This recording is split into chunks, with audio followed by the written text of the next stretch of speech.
Stephen, before you kick off, I know you said that your secret skill is moving in slow motion, but I don't know if a lot of people know this at the game agency or ELB, but my dear friend Stephen Bear is quite a singer. In fact, he was in an a cappella band called the Obertones.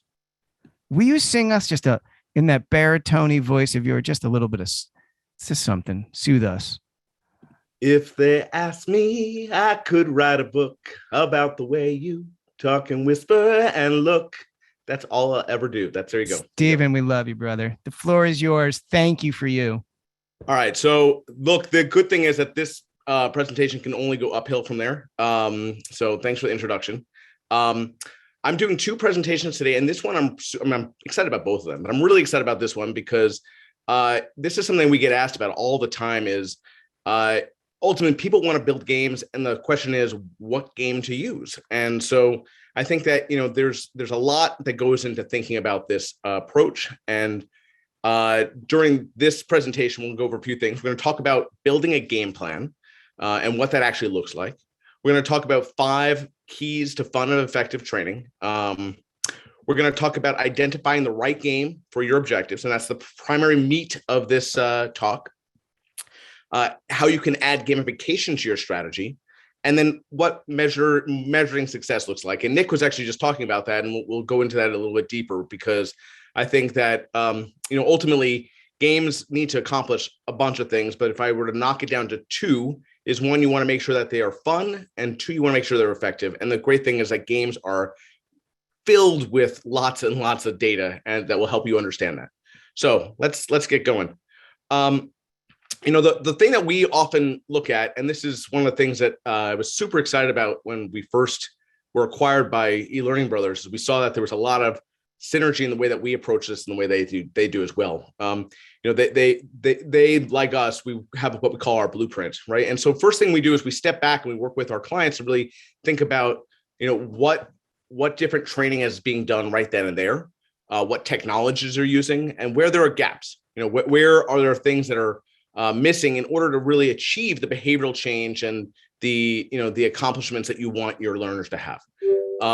And from there, then we move on to architecting out a plan, right? And so that a plan obviously is clearly going to address those gaps, but it's thinking about how do you do that? And there's so many ways you can do that, right? So you might do that, by thinking about building new types of content, building new types of technologies, leveraging existing technologies, bringing in specific partners, really thinking about everything from a 360-degree approach. And I think that's really critical. And then the last thing is really launching that, but you can't just launch it and let go. You need to launch it and really analyze whether the thing is actually working. So, the fantastic thing is that games have just an inordinate amount of data that you can leverage and really understand what's working, and then you can tweak it, which is always important. So, I wrote an article for Forbes a few months ago that was focused on the learning and development professional, and thinking about how, in my opinion, the L&D professional actually represents possibly the biggest profit center for any organization. And I think that, unfortunately, the C-suite doesn't often think that way. But, the way I look at it is whether it's about driving better engagement or improved knowledge, reduced attrition, increased productivity, quality, cost savings, better customer satisfaction, more revenue growth, more market share. It's you guys, everyone who's on this call, who's responsible for really making that a reality. And so, I think that I look at a lot of those as the KPIs that we want to look against and say, is this successful? Because if we can point to a few of these, we really are acting as the rock stars with our organizations. So now, games, in my opinion, are a part of the equation. They're not all, but I think they're a part of the equation. And I think that they're really critical because they are a safe zone to try something and often fail, and then try again and succeed. And that's really important, is that you want someone to be failing in the virtual world so that when they're in the field or they're in the real world, they are a success and really driving all the results that you want within your organization. So I think about what makes effective training. And I think that I boil it down to really these 5 things. And I'd say fun and effective training, which is it needs to be micro. People have very short attention spans these days. It certainly needs to be mobile. It needs to be able to go where people are, when they want it, and where they want it. It needs to motivate them. And, in doing so, it will be memorable. And I think that's really important. And coming back to the data one more time, it ultimately needs to be measurable. And so, you're probably saying, well, hopefully you agree with that. But, the one thing you're hopefully might be thinking is, okay, I agree with that, but why do you have a piece of chocolate and a piece of broccoli on this slide? And I think that comes down to the fun and effectiveness of it, right? It needs to be really good for you, but it needs to be something that people crave. And, this comes back to what Richard was talking about, earlier, which is, how many people here have their employees coming to them and saying, gosh, I would love to take your training 2, 3, 4, 5 times. Unfortunately, not a lot of us, right? And I think that games can actually really play a role in helping boost the excitement around training and the desire to participate and re-participate over and over again. So, I want to go back to the analogy that Richard gave, because I love when he talks about that, and I really believe in that as well. Of course, I've changed it slightly because, who would give someone, the full respect of saying it just as they do. When I think about his analogy about the peanut butter and jelly sandwich, I think that, the training represents a lot of the peanut butter, the meatiness, the stuff that you need. But, if you want it to stick, you need to bring some games in there, right? And I think that the two complement each other so well that if you think about different ways of delivering your content, whether that is traditional e-learning slideware, whether that is instructional design, virtual instructional design, if you stick some games onto that to reinforce it and make sure that people are engaging with it, potentially sometimes many times, it's going to stick a lot more. So, I kind of encourage everyone to kind of keep this analogy in the back of your head, because Richard was spot on when he first coined it. So now we're talking a lot about how great games are. They're fantastic, but I think it's important to kind of state that not all games can do all things. They're not all created equal. And so I've outlined here 6 different types of games. And quite honestly, there are dozens, but I figured, let me start here. And what this whole talk about is really thinking about how you'd identify the right game to achieve your performance objective, right? Ultimately, we want to change the behaviors and the performance and the outcomes of what our employees are doing. And the best way we can do it is by really reinforcing, training, in some cases, teaching through gameplay, and making sure that people have the opportunity to really succeed ultimately in a virtual world before we put them out in the wild. So I break it down into these 6 categories. Recall, really focus on just true assessment. Categorizing things, think about how to use sorting as a mechanic.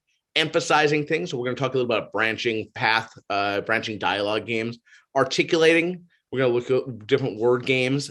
Decoding. So thinking about how do you get someone to investigate a certain situation and really break it down. And visualizing, and trying to think about getting people to memorize, and not just memorize, but really identify key things proactively as opposed to reactively. Okay. So I'm going to break down these into a few different, we'll go through slides on each one of these. But I wanted to give a few examples of each of these categories. So when you think about recall, we all use trivia games, right? That's, I think that's, it's starting with something that maybe is less gamey, like a quiz.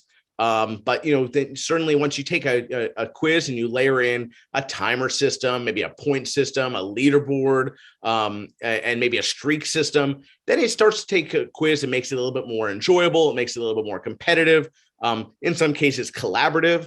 We'll talk about that as well, right? Because the idea is you don't want just someone playing on their own. But then there are other mechanics as well that you could do things like this with. So for instance, we have our match 3 game. Match is a great game. It's Candy Crush, which, by the way, is one of the most popular game mechanics of all time. So, we have in the training arcade our match game, which is, really nice because it has people playing multiple levels over and over and over again. But in between, before and in between each level, people are being asked questions. They're being asked multiple choice questions, multi-select questions, image match questions, text input questions. They're asking polls. And so you're getting someone who's going to take a quick break between a game mechanic to come and actually engage with. But then they're going to go back. They're going to play more and more and more. I'll give you some stats shortly on the amount of play, but it's outstanding. This one and the jump game, which I'll show you momentarily, certainly perform higher than a lot of our games as far as replayability. Jeopardy. So we've talked about Jeopardy a little bit today already. We'll hopefully play some Jeopardy in a little bit, but this is tried and true. This is something that I think most L&D professionals have been building on their own for years, and now through our partnership with Sony, we have the authentic version built in collaboration with them. And what's great about Jeopardy is you can have people playing on their own, or once again, you can have people playing together all at the same time. And we'll go through an experience like that certainly today. The last one is an endless jumper. So I don't know if you're familiar with a game called Doodle Jump. It's a silly little game, but the goal is basically to jump as high as you can, as you want to attract as many boosts as you can. You want to avoid obstacles. And in the case of our game, you want to be answering questions along the way. Every time you answer a question, you get yourself an additional life. And so there's an incentive to make sure that you're not only getting high, but you're getting answers correct. And so all these games can act as recall games because, quite honestly, they're just testing your knowledge on particular information. And you can see that, like I said, the match game and the jump game, those ones have a lot of replayability. We're seeing that on average, people are coming back 5-6 times and playing, those games over and over and over again. And what does that do? It reinforces the information that you want them to know and gets them certainly to be a lot more knowledgeable on that topic. Okay, let's move on. So the next one is categorizing information, right? So I have two examples here. The first one is sort it. And, this is more about dragging and dropping into the right category, potentially putting it in the right order. So thinking about not just categorizing, but, thinking about processes, thinking about order identification. So those are all really easy tools to use, right? And once again, it's about making sure you're giving them the mechanic to place things at the right time, right place, but also giving them those incentives, scoring, timers, streaks, leaderboards to make sure that they're going over and over again and until they master it. This is one that we don't have in the training arcade, but it's one that I wanted to point out because it's something that's been one that I've been noodling with recently in my head. I don't know if you remember playing little like pipes games like this or circuit games like this, but what's really neat about a game like this is you're being basically asked to connect two things that relate to each other. And you can start off really easy, like the image on the left-hand side, ultimately to getting to really complex on the right-hand side. Think about a race against the clock to make sure that you're connecting things that are relevant to each other, avoiding mismatches, and making sure that you're really thinking that through, categorizing it, and identifying it, and putting that into action. Okay. By the way, I know that this is a whirlwind of information, so happy to take questions after this, and also happy to talk offline at any point. This next category is emphasizing. So thinking about those soft skills, right? Thinking about how do you put someone into a real life scenario where they're engaging with other characters, other stakeholders, whether it's sales training, whether it's customer service training, whether it's patient engagement, and really having them go down different branching paths. With our scenarios game, you can build this out relatively quickly in an hour, maybe 2 tops, depending on how deep your content is. And it really gives someone the opportunity to simulate those discussions. So whether you're trying to overcome objectives of something that you're trying to sell something to, or you're trying to have a heart-to-heart conversation with a patient or with an irate customer, this is an opportunity to really practice those skills. And once again, it's about going down different paths. You're going to see the repercussions of your decision. You're either going to be able to overcome those objections, or you're going to make them more irate or whatever, but you're going to see in this safe zone what's working and what's not. Okay, next one is being able to articulate ideas. So there are 2 word games I'm going to show you here. The first one is Wheel of Fortune. I hope that a bunch of you will have the opportunity to play that today. If you haven't already, I encourage you to try it. Once again, we built this in collaboration with Sony, and it is as authentic as you can get, and it has a lot of fun attached to it. You know, think about the Wheel of Fortune brand. It's just a fun experience, right? And I don't just mean because it's a game, but because it has that energy, and we tried to really capture that in this gameplay. So hopefully we'll have a chance to see that today. The other game that we have is our Scramble game. So, some are about, thinking letter by letter. Scramble, by the way, also has a letter by letter, also has a word by word, but it's really thinking through different ideas and be able to articulate them correctly. And if you can articulate them, hopefully you understand them. And if you understand them, hopefully you can act upon them, right? So the second to last category I have is decoding. And, what does that mean? We built out this game called Detective, which it really requires a decent amount of thought from an instructional design standpoint. But what I love about it is, one, it can be built very quickly, and two, it allows you as a trainer to really set the stage where you're using a whole bunch of cases. This could be used for sales environments. It could be used for identifying the root cause of particular issues within an organization. It could be used really to thinking about what the right candidate is for hiring. But ultimately, you want to understand what's your case, what's the situation here. Then you want to look at, in the background of all the information that you want that sets that case up. Then you want to look at, the lineup of potential candidates, right? So whether that is, root cause issues, or whether it is candidates who are applying for a job, and whether they really align with the case that you have there. And then you want to go from there, and you want to go through the deduction. You want to understand, all right, I understand what my needs are, I understand what my lineup is, and I now want to understand whether the two of them either are a match or they're not. And it helps you really quickly understand what's working or what's not working in the organization, where there's trouble spots or where there are not, where there's opportunities or not. This one is a really, in my mind, what I love about this game is it can be built relatively quickly, and we'll talk about what that means from a timeline perspective. But it also really helps someone think through the strategy and decode a lot of what's going on with your organization. So, happy to kind of go into this in a lot more detail. The last game I want to talk about is visualizing, or concept I want to talk about is visualizing. And the example I have for that is our recall game. And, this can be used, you can use video for this, you can use imagery for this, but the whole idea is to really have someone look through a variety of, videos or images that relate to a particular topic, have them take it all in, and at the same time, do so in a speed that allows them to answer a question correctly or incorrectly about that, or a variety of questions. There's a lot that can be done with this. This is a really neat mechanic because the use cases are really manyfold. Okay, so we've talked about the different types of use cases and different types of alignments. Let's talk about how you could build those. So as a lot of you are familiar with, we have over at eLearning Brothers a product called the Training Arcade. And our Training Arcade really offers a bunch of things. It offers those 10 different types of games, all of which you can throw your own branding into. It has 5 question types: multiple choice, multi-select, image match, text input, polling. It has 17 languages and more coming, by the way.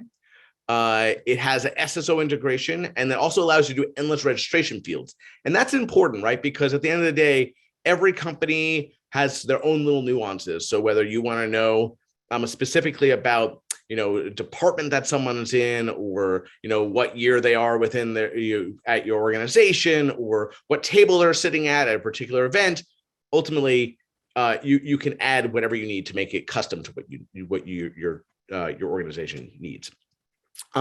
Also, it has the ability to limit the number of questions. Also allows you to limit the amount of game time, or the sessions per learner. And this is what I heard briefly Nick over at Radius was talking about, is we want to find that right balance. Some organizations want to make sure that gameplay is endless, and available to anyone, anytime. Some organizations say, you know what, I really would like to use games because I think that we can get multiple plays around it, but I want to limit to 3, and I want to limit each gameplay to 3 minutes or whatever the number is, right? So this gives you the option to turn on or turn that off. The next thing is giving you the option to put in a pass-fail requirement. So obviously, this comes back down to the data and what's going to be important to you.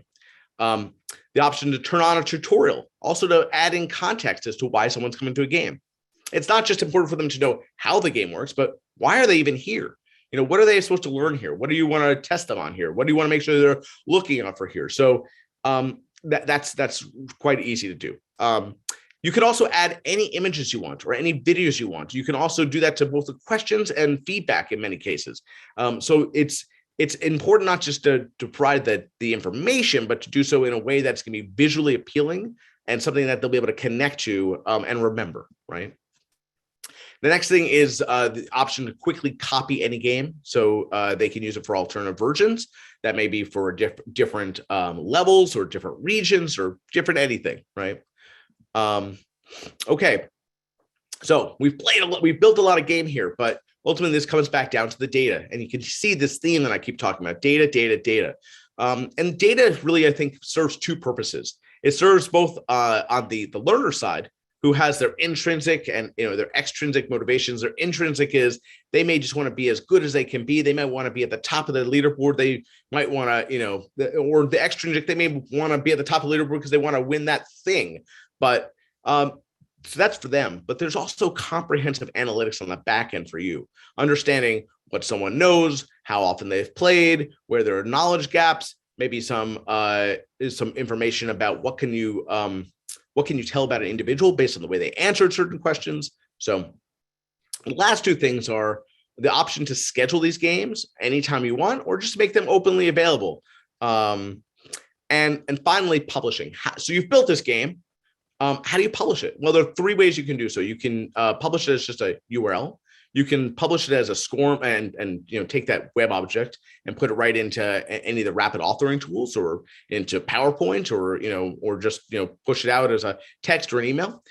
You can publish it as a SCORM XAPI file and put it right into your LMS, or you can publish it as an embed code and layer it right into any website. So super exciting because in just about 30 minutes, almost all the games I showed you could be built. Not all of them, one at a time. But any of the games can be built within about 30 minutes. And quite honestly, what's neat is you're going to see the effectiveness of them is pretty phenomenal. We're going to look at some stats shortly. Okay. I want to do a quick shout out because I think it's good to show a few different examples. So the first one I'm going to do is a shout out to CHEST, the American College of Chess Physicians.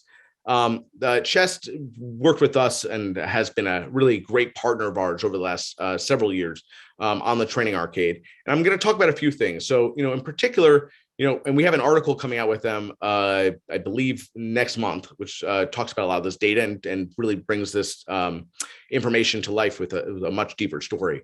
But last year they had a goal of doing over 5,000 play sessions across all the games they built, and I believe they've built maybe just shy of maybe 100 games on the platform. And my understanding is that probably at any time they had maybe about 50 of them or so live. They have a phenomenal arcade of their own that they've built out, not only using our games, through the training arcade, custom games that eLearning Brothers has built for them, and that other vendors have built for them as well. Well, CHEST achieved well over the 5,000 sessions. And what they saw was each game session took about 8.5 minutes. So a relatively small time commitment, if you will, right?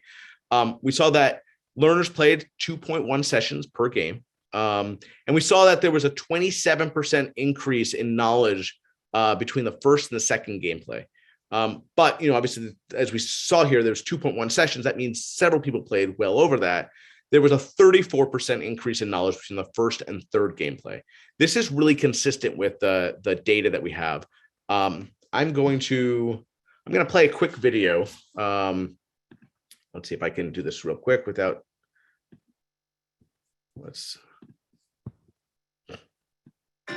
Dr. Neb is a scenarios game created for chess.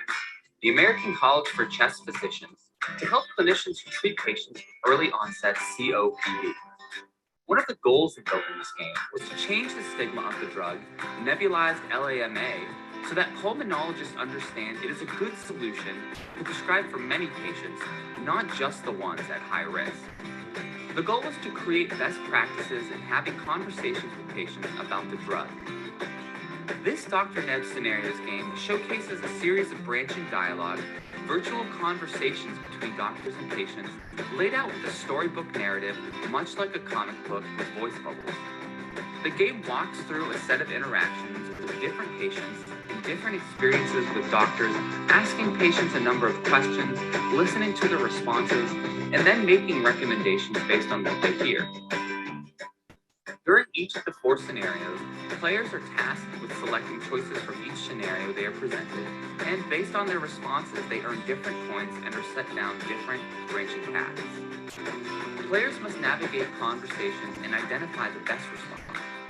The game includes a tug-of-war meter, which moves left to unsatisfactory or right to satisfactory, depending on the player's responses. This indicates to the player their progress throughout the experience. There's also a history button that allows players to go back and review their answers and see how they should have responded to follow the correct path forward.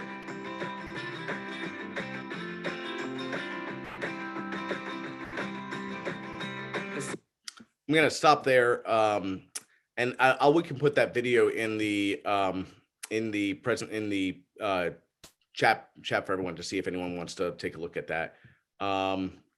But let's keep going. The reason I wanted you to see that is that there's a few things that are worth mentioning. Not only are there really nice stats behind this, and even better ones I'm going to show you momentarily, but this is a great example. Chess is, like I said, an avid user of the Trainin arcade, but here's a good example where they took a mechanic of ours that quite honestly could be built in an hour or two.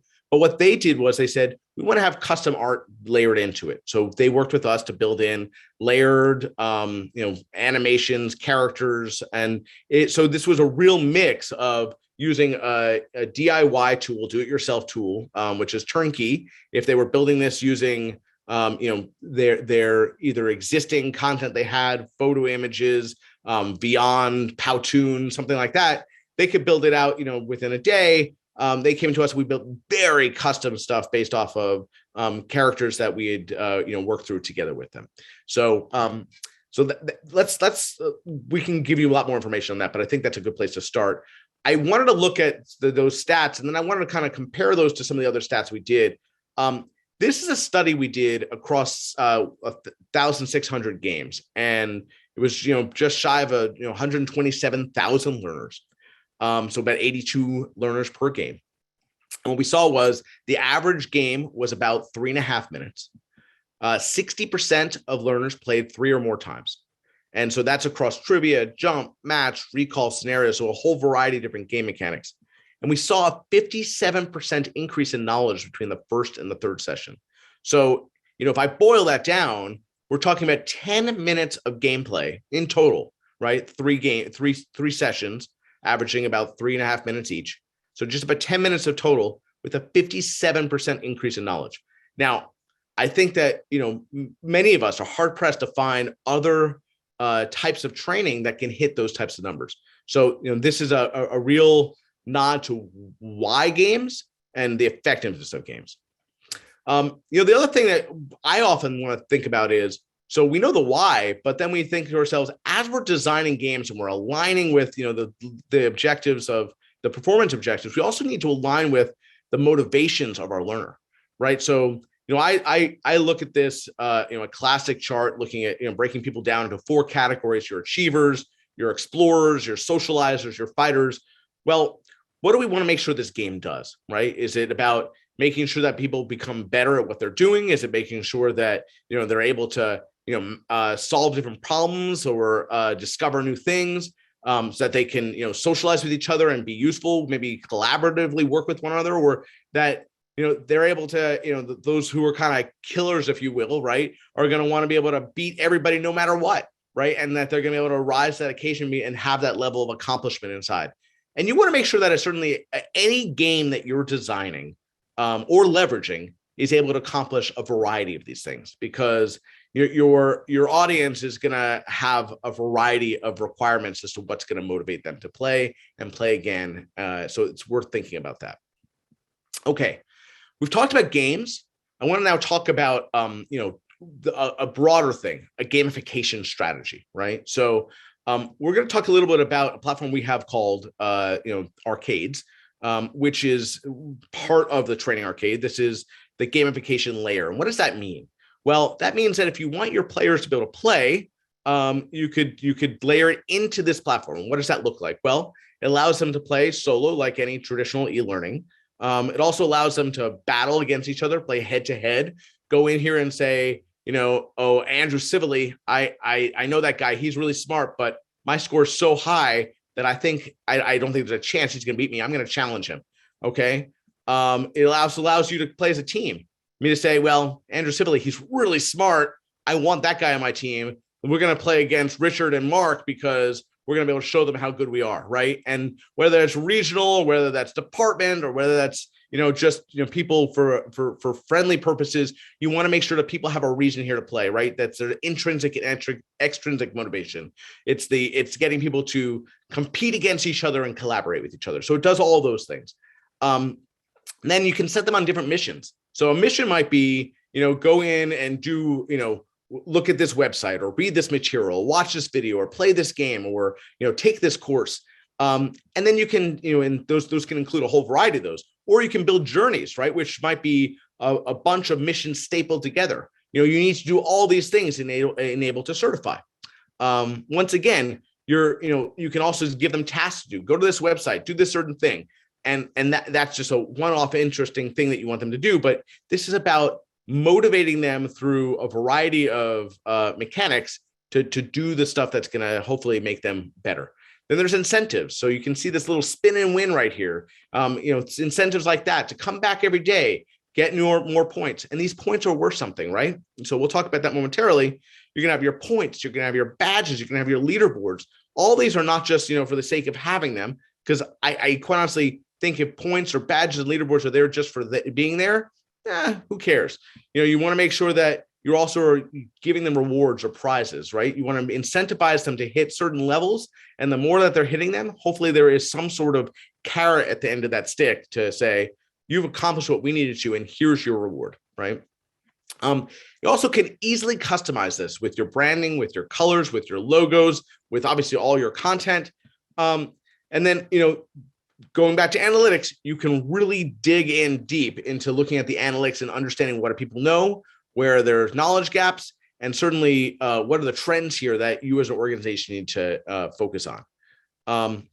Once again, like the games, you can publish this out as a URL, as a SCORM or XAPI file, or as an embed code. And what I love about this, and I believe that our team is going to go into a lot more detail on this, with all these things, it's easy, it's fast, it's easy, it's effective. So there are going to be more sessions later today that talk about that, but I think it's important to hopefully whet your appetite around that, because it's not just about picking the right game, it's about picking the whole holistic strategy. Sometimes, a more robust gamification strategy is not necessary, but when it is, or it might work, or be more effective, it's really easy and turnkey and available to you through eLearning Brothers. Okay. I want to just quickly do a few more quick shout outs about examples.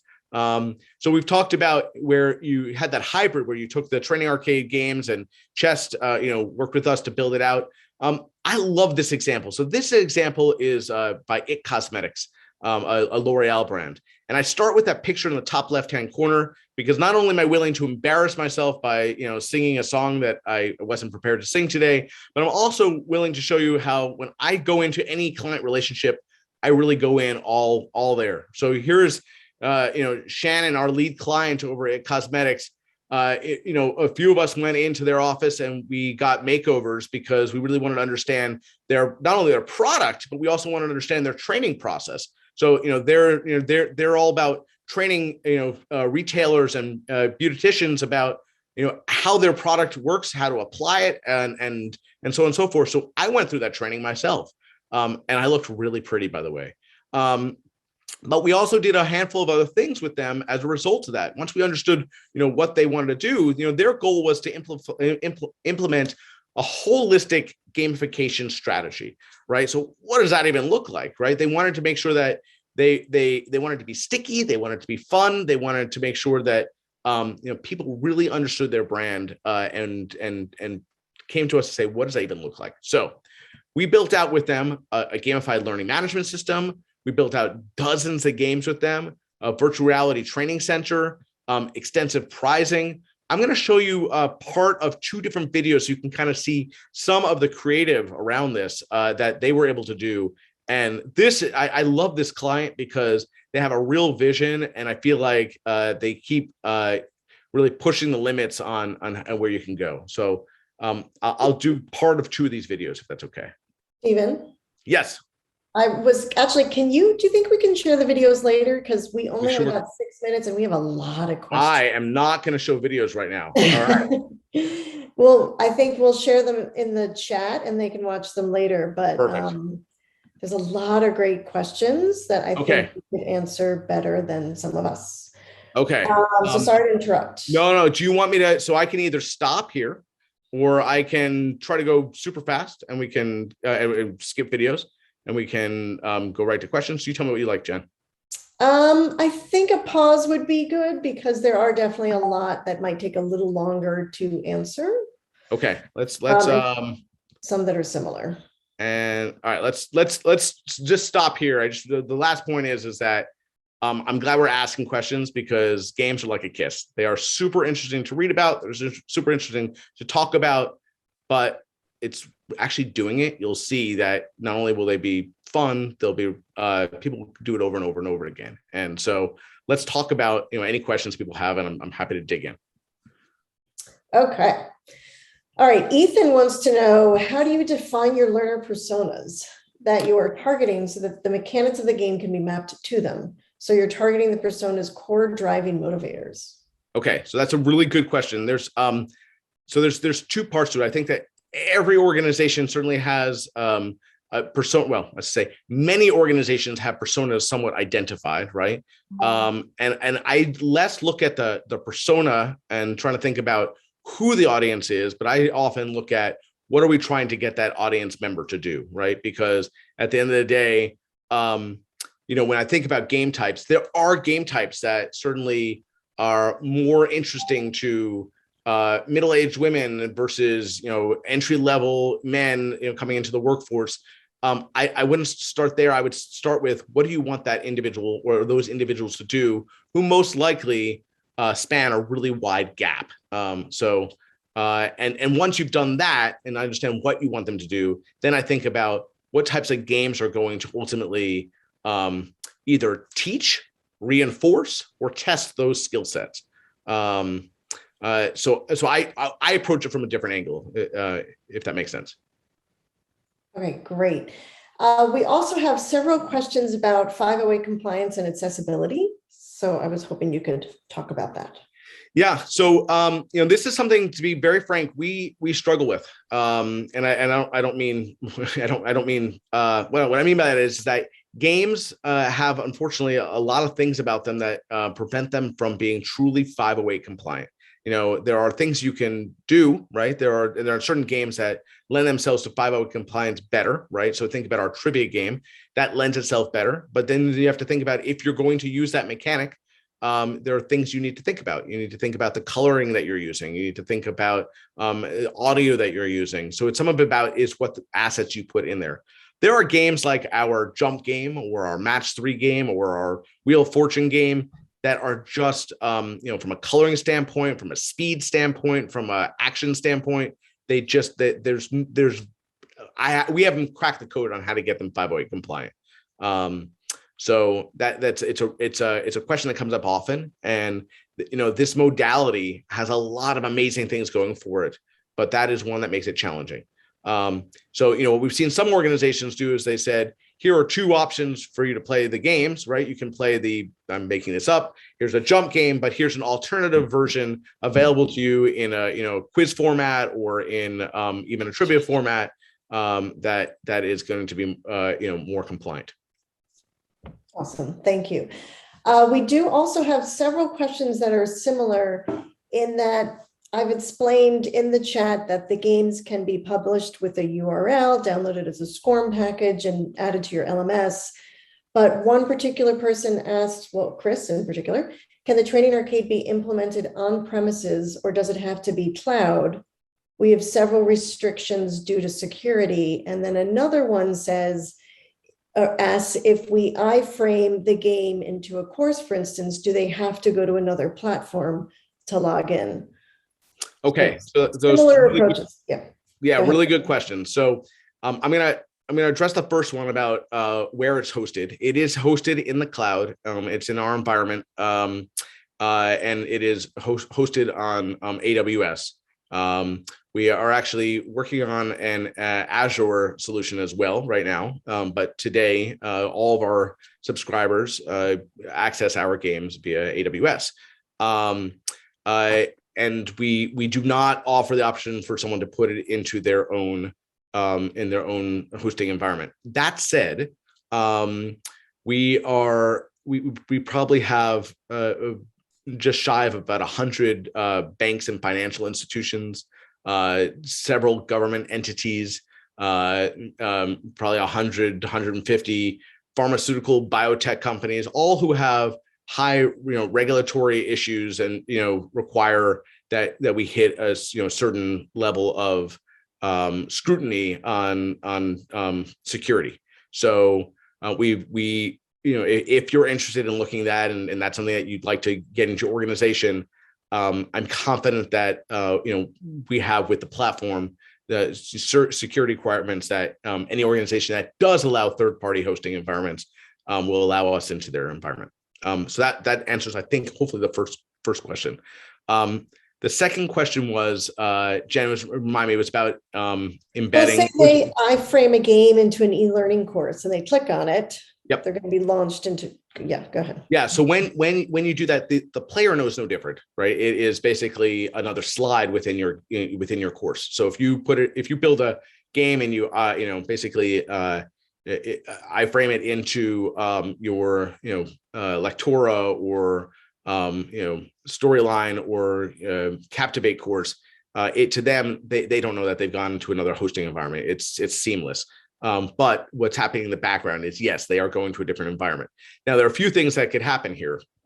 You can, from a data standpoint, we can pass all the SCORM data through or XAPI data through. Alternatively, we can also collect a lot more information on the back end, and we didn't get into that today. But the data that we have, on the individual play sessions. And the holistic play environment for any game and organization is pretty fantastic and I think useful for you. So you have access to more of that as well later on if you don't want to take it through XAPI data. And just to add, at 12:30 Eastern time, Katie Kinsella is going to be talking about data and how to measure success. So she'll dig deep into all of those data analytics questions. But that did answer Kira's question, which she says she has HealthStream as an LMS and wants to understand the gamification content and how it would move into her LMS. Obviously, there's challenges with SCORM not pulling all the data. So I don't know if you want to expand on that a little bit as far as integration with LMSs. Yeah. So what's really nice is whether you're looking at the games themselves or you're looking at the arcade, the kind of the gamified learning environment. Both of those can be SCORM wrapped and popped right into any LMS very easily. So what we've seen a lot of people do is, or we've seen other organizations do is they've also used our embed code so that you're able to go to a more holistic. You basically just click this link and it opens up just another tab, if you will, within your LMS or another environment with your LMS, an internal tab of your LMS. So you can put those in there. Those that setup takes minutes, which is really nice for both the game and the arcade. And they really act as certainly the arcade acts as a gamified learning environment within your LMS and brings a lot of older LMSs up to speed to be a little bit more cutting edge and a little more fun and a little more repetitive and effective. And certainly, any of the big guys who are already there, also, once again, easy integrations. Okay, great. I think we only have time for 2 more questions. One is a really good one about, let's see if I can find it, about data. And Rolanda says, in regards to copyright, does the user content become eLearning Brothers content once it's implemented into one of the Training Arcade's games template? So, well, first thing is, I hope that you're saying, when you say that this is a really good one, doesn't mean the next one's really bad. The answer is your content is your content. We have no ownership or even, while we technically have access because it's our platform, we don't go into your instance. It is your content. You're using our tool.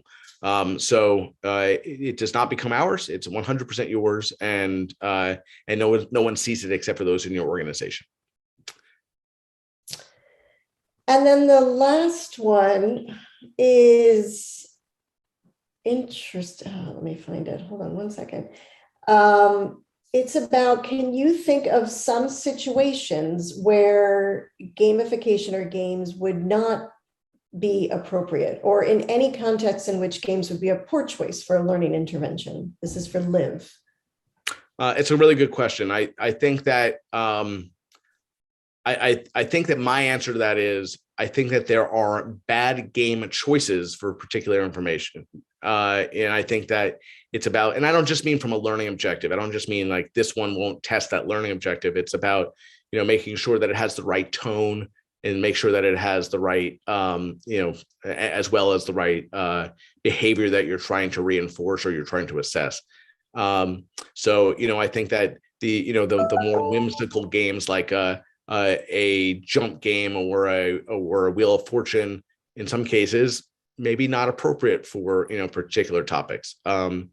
So I think that you first start by thinking about, here's what I want to train somebody on, and can this game either help teach it, help reinforce it, and I think that's the first question. And then the second question is, okay, from a tone perspective and from a cultural standpoint, is it a good fit?